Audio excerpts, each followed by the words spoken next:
Today you are going to learn how to use text align property in CSS.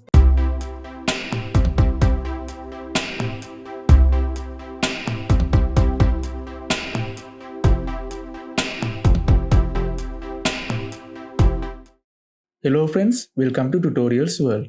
If you are new to the channel, please consider subscribing to get web development lessons daily. In our previous video, we discussed about background image property in CSS. If you haven't watched that video yet, the link can be found in the description below. Mainly, they have three values to use inside text align property in CSS. First one is center, second one is left, and the last one is right. Most of the times, we need our headings to be centered. So let's go ahead and center the first element on our web page. First, let's open our style sheet.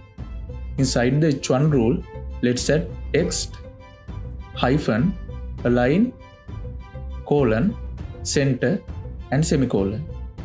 Now save the code and refresh the web page.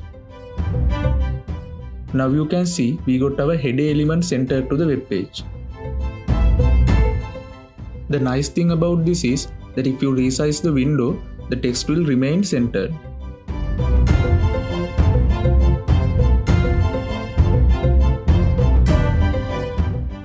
So again, let's right align the H2 element here.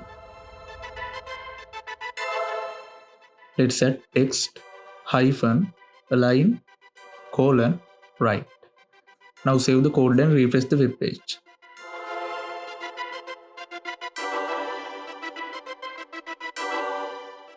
Now you can see H2 element is now aligned to right side.